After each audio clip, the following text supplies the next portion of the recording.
Attention listeners, mark your calendars for Colorado Gives Day on December 10th. Support Aftersight and give to the causes you care about. Go to coloradogivesday.org/organizations/aftersight between now and December 10th to make your donation.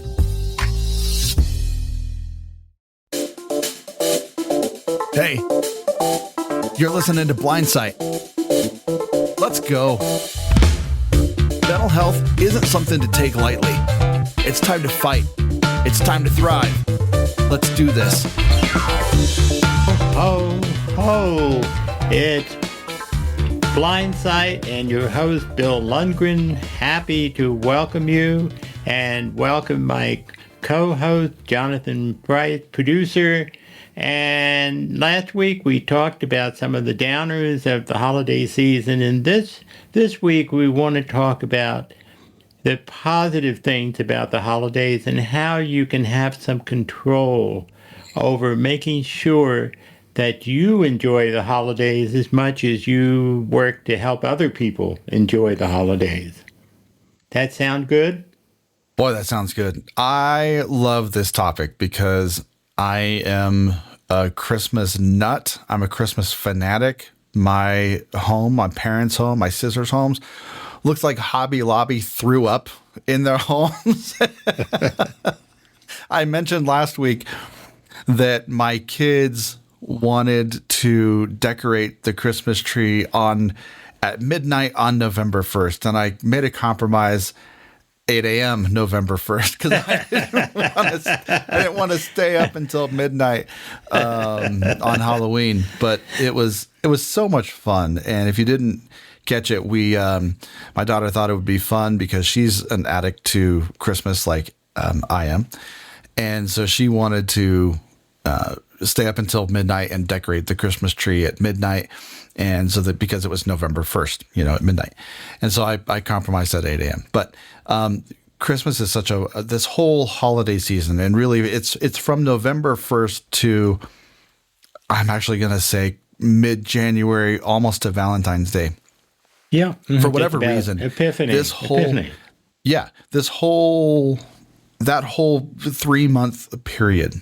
Yeah. I don't know why it's so special to me, but truly to me, there is a childlike wonder and magic with a lot of things that happen. And I think for me, growing up, there was a lot of pomp and circumstance surrounding all the holidays. My family was very, very, very close and still are to this day. And now it's a little bit smaller. We navigate things a little bit differently. But right. That's why we have phones and FaceTime and computers and technology. Yay. But there's still a lot of pomp and circumstance.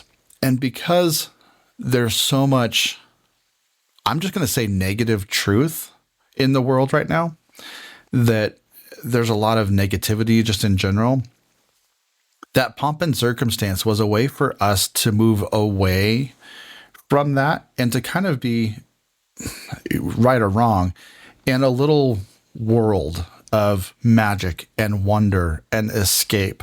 Because yes, those things are still going to be there. We understand that they are still there. We still deal with them. But we want to alleviate some of those stresses by, ironically, adding more stress by doing lots of fun events, going to winter festivals, going to the Colorado Craft Show. We did that a couple weeks ago. And it was amazing. It was amazing. And it was so much, there's so many things to do. The Gaylord has this amazing light display.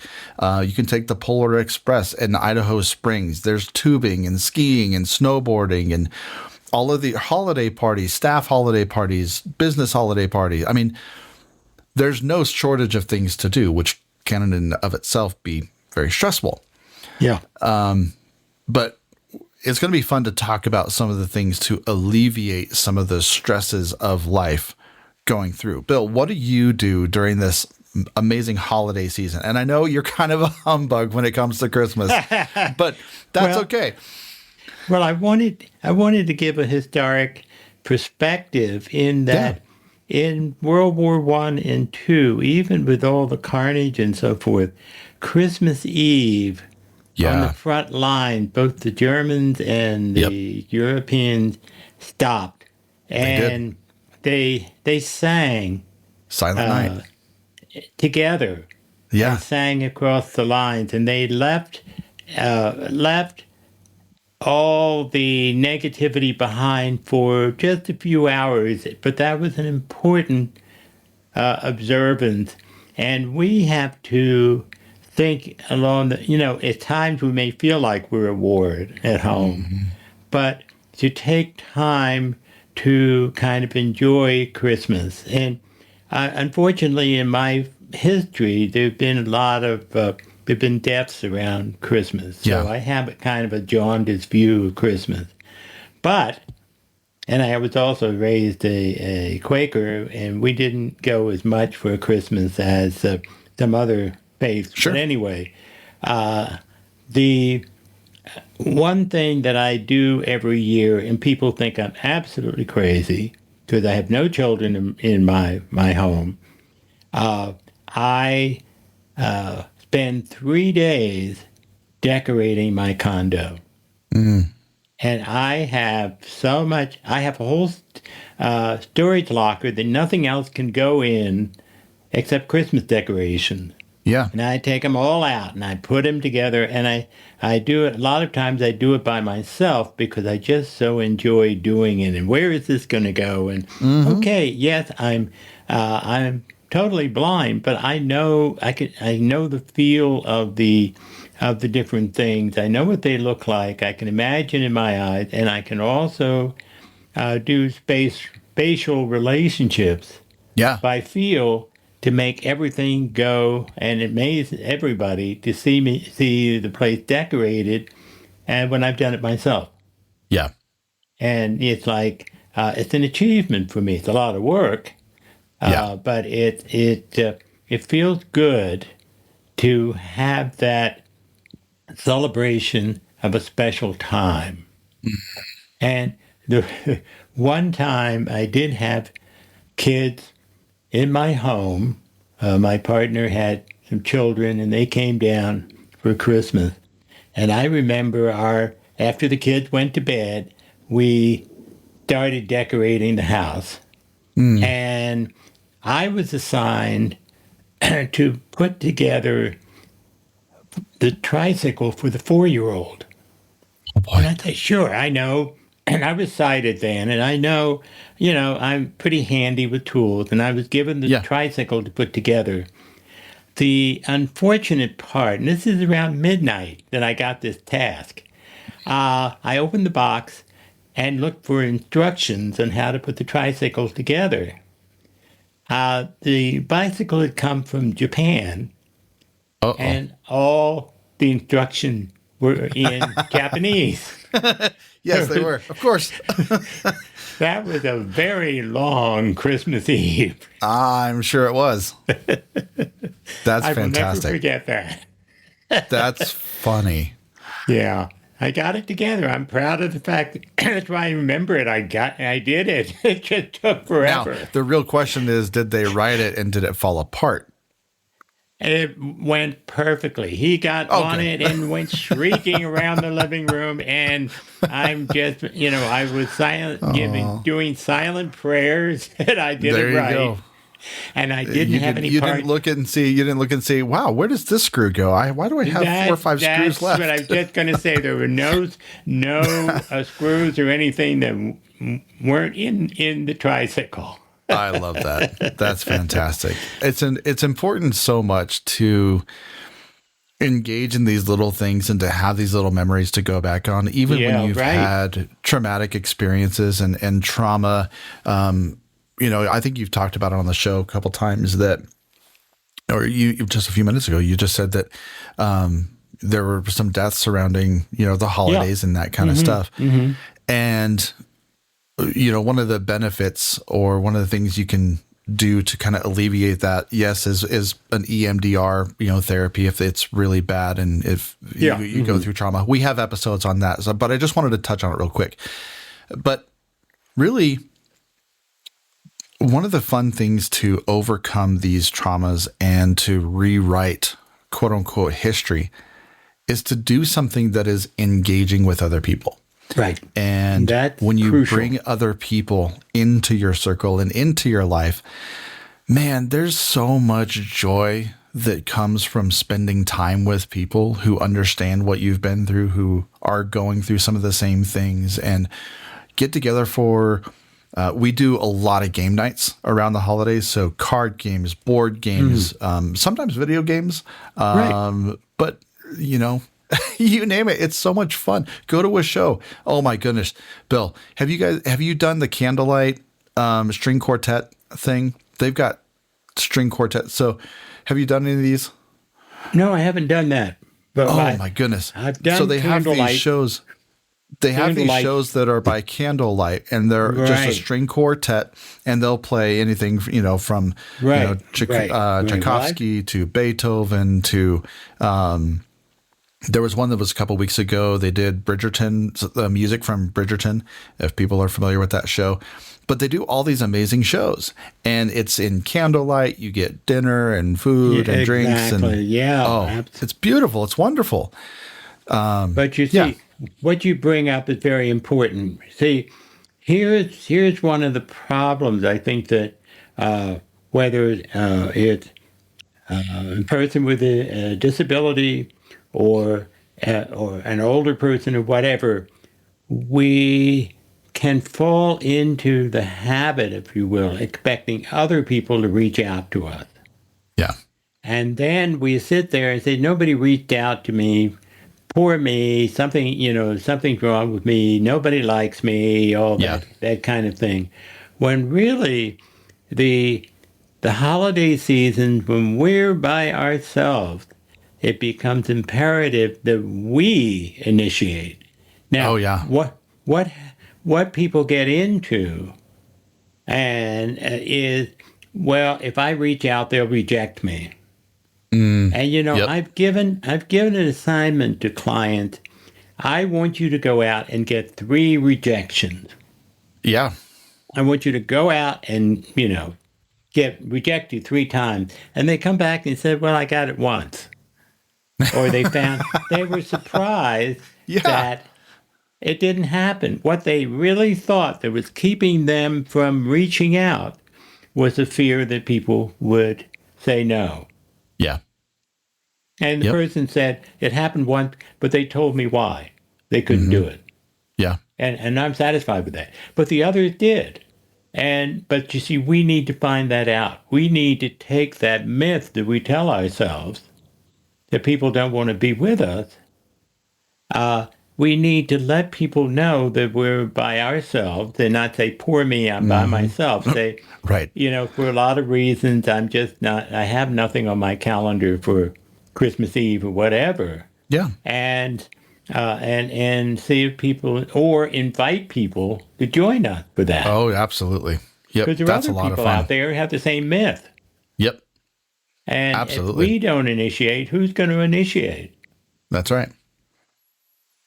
I enjoy doing things like Friendsgiving, or Christmas Eve with friends, and doing a white elephant or a secret Santa, or doing whatever, something to, or even actually one of my favorite things to do is to get a bunch of my musical friends together and do Christmas carols, either go caroling or have somebody bring a guitar and I'll play the piano, and we'll just sing Christmas songs and just have fun and have a hot chocolate bar. And doesn't have to be some big, lavish, expensive thing. Just be some people getting together and doing something together, because that's really what is, to me, the meaning of Christmas. If we look at A Christmas Carol, Ebenezer Scrooge just stayed away from everybody. Yeah.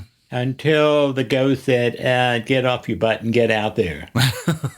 Yeah. Or here's how your life is going to end up. You're going to be 6 feet under and nobody loves you. Right. And he went out and got that goose, and he got, That's right. He saw the light.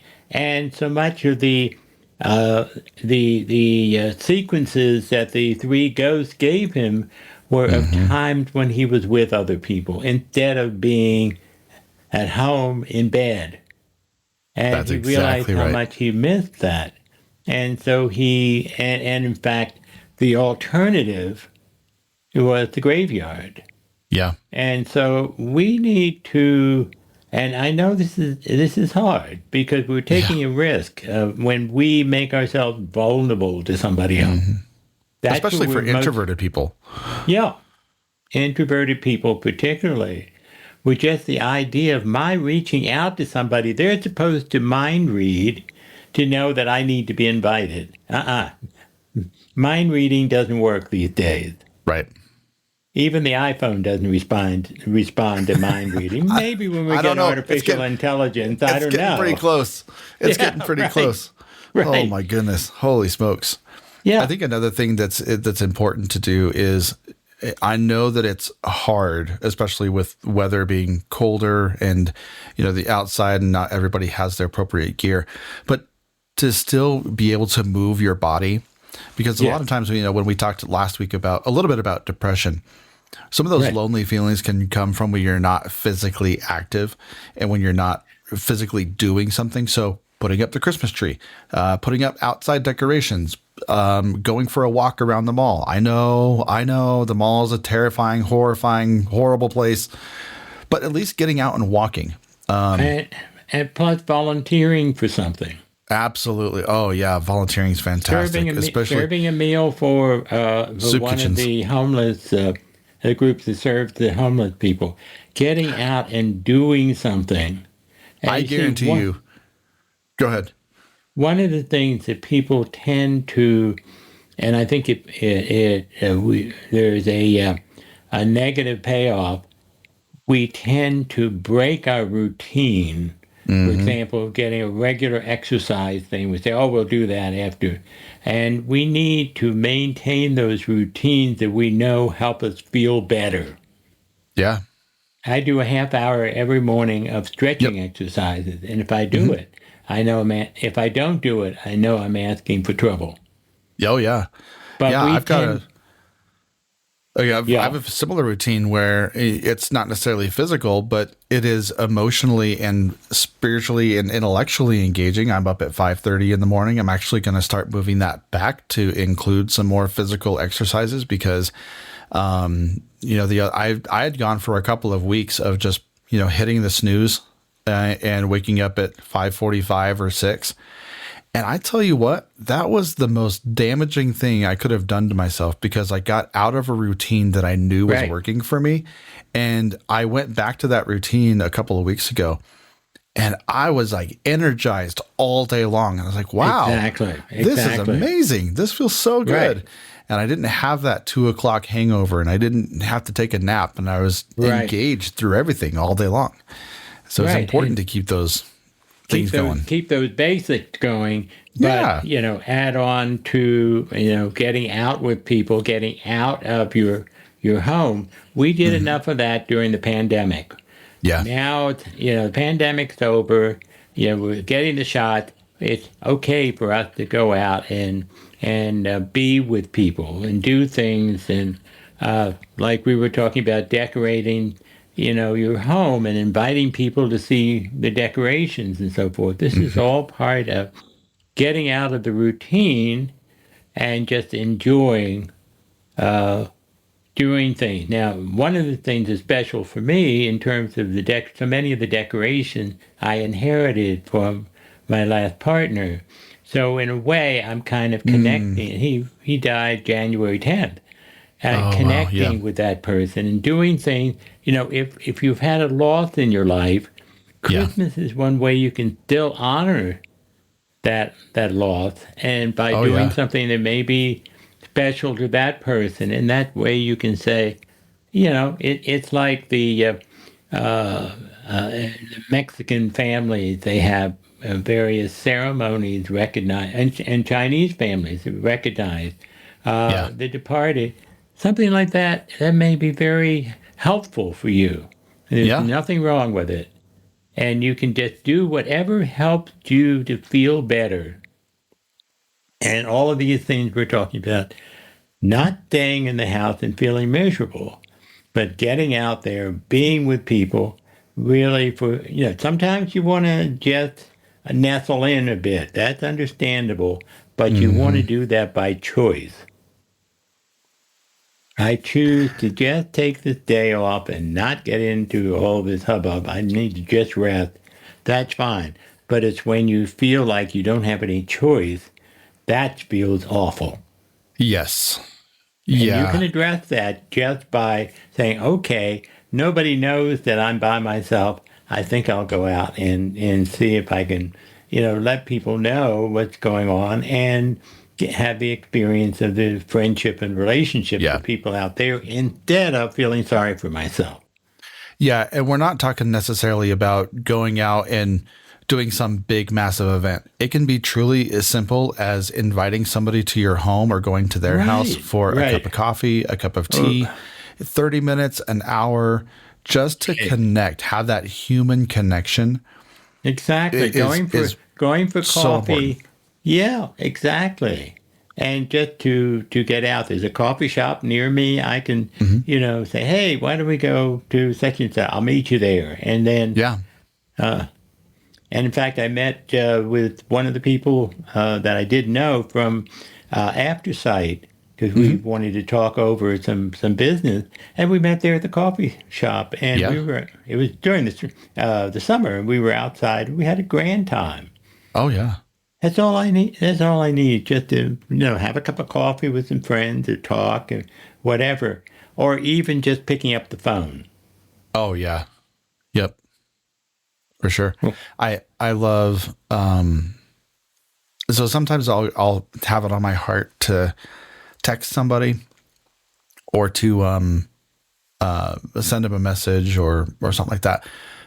But I've gotten into the habit of when I have those promptings or like a friend or a family member comes into my mind, on the iPhone, you can send voice messages or voice memos, not call them and leave them a voicemail, but send them a voice message. And when you record a voice message, it records your voice and your inflection and all that kind of stuff. And you can send that as a text message. And for me, it's a wonderful way to communicate the things that I want to without the worry of being interrupted. And I can get my thoughts out and I can pour into them and they can have that message for as long as they want. And so if they need that encouraging message, they can go in and listen to that whenever they want it. They can delete it. They can do whatever they want with it. But it's a way for them to hear my voice. And strangely enough, even through, as you guys are listening to this, through your speakers, through your headphones, through your computer, your car, wherever you're at, as you're hearing this, my voice is being electronically transformed through a microphone, down the cable, into my processing, up to the internet, down from the internet, through your device, through your earbuds or your headphones or your speakers into your ear, and it's physically moving the follicles in your ear to be able to hear my voice. Yeah. That is almost one of the most intimate forms of touch that we don't even realize is happening. And to hear somebody's voice pour into you is something, and my love language is words of affirmation. If you didn't know, clearly, I love pouring into people and I love sending those messages. That's not for everybody. Yeah. But if you have that prompting, or if you have a son or daughter or a mom or dad or aunt, uncle, friend, who I don't care who it is, who's going through a hard time, send them a voicemail saying, hey, I get it. I understand what you're going through. I just want you to know I love you and I support you. I'm here whenever you need to talk. I'm so proud of the things that you're doing. I'm proud of you for X, Y, and Z. Boy, that'll send them to the moon. Yeah. They'll be so grateful and so thankful. And because they won't get a chance to interrupt you. Oh, no, I don't need to hear that. Right. All that. I just love it. Well, I haven't tried that, but as you were talking, I was thinking, one thing I recommend with a little hesitation, because this can get out of hand. Yeah. But Christmas time is not a bad time for you to think of something simple to give yourself.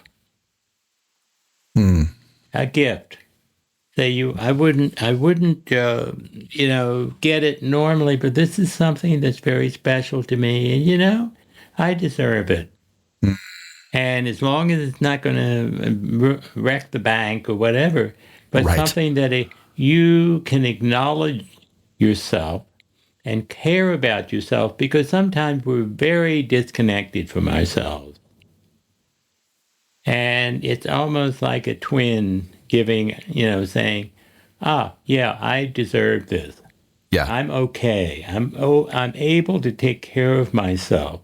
That's good. But it doesn't mean that you don't do the other things we talked about of being with other people, but it's just a little bit of a little extra for you to say, I know me, I care about me, this is something that I think is, will benefit me, and I'm not willing to let somebody else do it. I'm Right. going to do it for myself. That's whatever it takes for you to remember that you're okay as you are. Yeah, I want to speak really fast, and I know we're running out of time, but there's a subsect of people who are way stressed out by the conversation that we're having. And the idea of going and meeting somebody for coffee, or the idea of going out in public and dealing with all the transportation issues, the people issues, the political issues, they have their reasons for wanting that. I want to speak to them real quick and say, and sometimes people who are going through burnout experience this. Sure. You need to take care of yourself. Mm-hmm. And if you are experiencing symptoms of burnout, which we're going to do that show in a couple of weeks, when you experience burnout, you don't want to be around people. Right.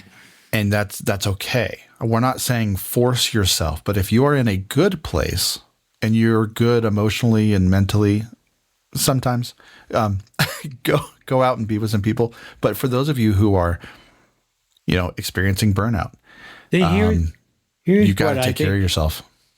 Yeah, here's where I think we really have to understand. I can choose to remain in my condo. Yeah. And say, this is where I want to be today. Doesn't mean I'm going to want that tomorrow, but today I That's can right. be there. Yeah. But it's different from saying, I don't have any place to go. Nobody wants me. I'm here involuntarily. Yes. And that's the dividing line. When we feel I'm choosing freely to give myself a break versus I don't have any choice but to be here. Yeah. Yeah, that's a really great point. And I think when people are experiencing burnout, it's often a thing of, I don't have a choice. I have to do this. And right. I have to do this. I have to, which is absolutely opposite of what we're supposed to be doing. Right. Yeah. It's okay to, like yesterday, yesterday, I was feeling burned out and I didn't want to do anything. Mm-hmm.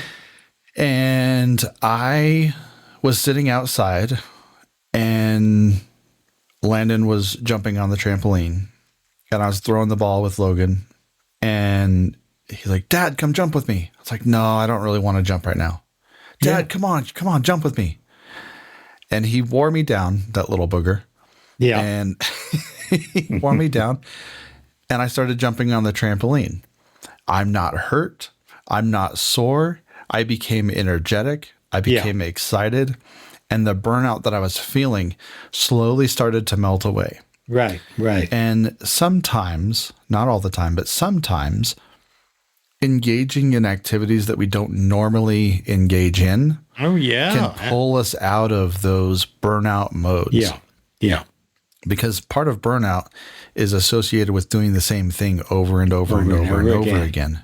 And you have that monotony and that almost delirium of, muscle memory and doing the same thing.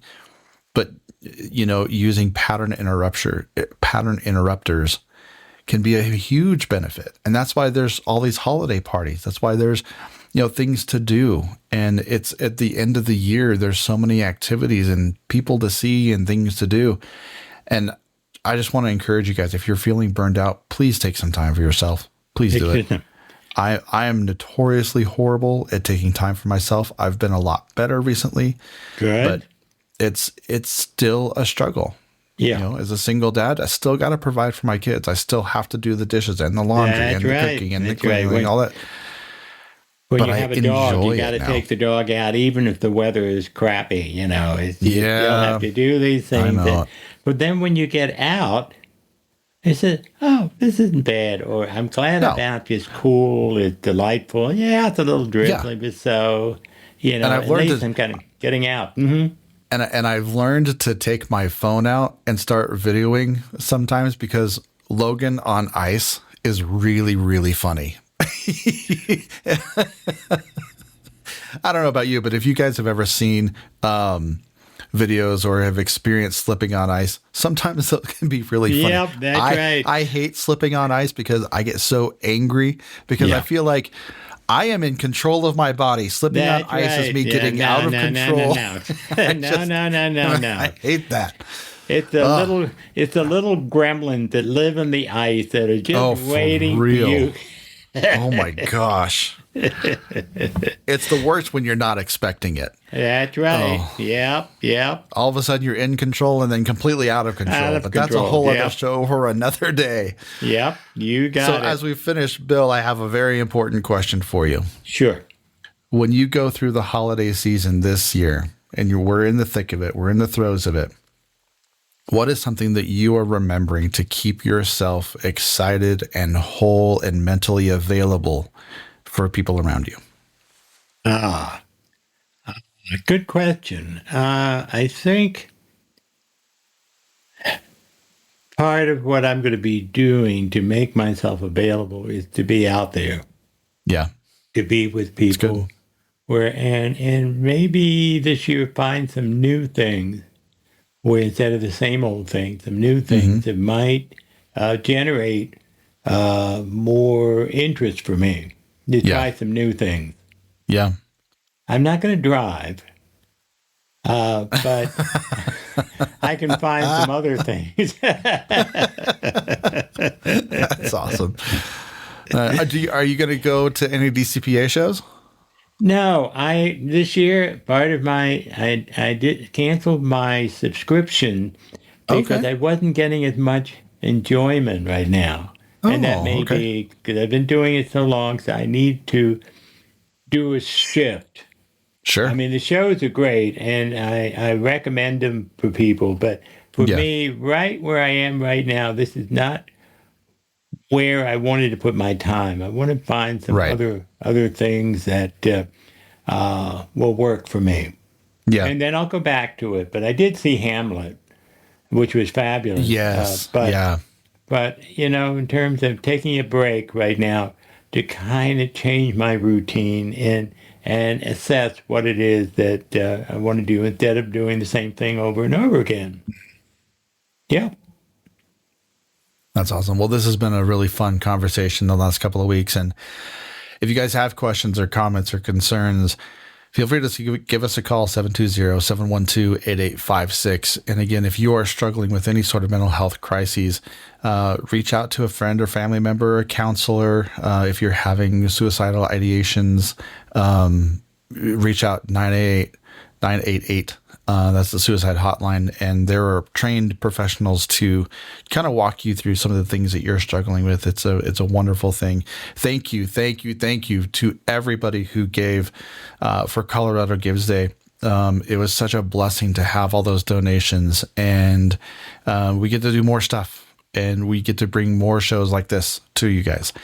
And so I really appreciate that. For me, I enjoy playing the piano, and I enjoy playing music for people and pouring into people. So that's what I'm going to do to make sure I'm available. So, Bill, call and hire Jonathan for your next party. There you go. That's all right. Yeah, that's right. You can absolutely do that. I actually do have an album on Spotify, so if you want, you can go check that out. Oh, great! Yeah, it's an album called Frosted. It's all piano Christmas music, and so yeah, shameless plug. Congratulations, and your book. Thanks. You want to give Jonathan's book for Christmas? Consider that. Yeah, we'll do another show on that, but it's called A Dance with the Breeze, so you're more than welcome to check that out. It has some of my antics and my crazy journey with wisdom and what it means, and so yeah, lots of stuff going on. It's been good. It's been good. So close us out, Bill. Okay. Want to thank you for being here. Hope you have a wonderful Christmas. The next couple of shows will be real interesting that we planned. So keep tuning in and letting us know if there's anything you want us to be talking about in 2025. I'm looking forward to the holidays. I'm looking forward to continuing to be doing these programs, and I wish you all the best.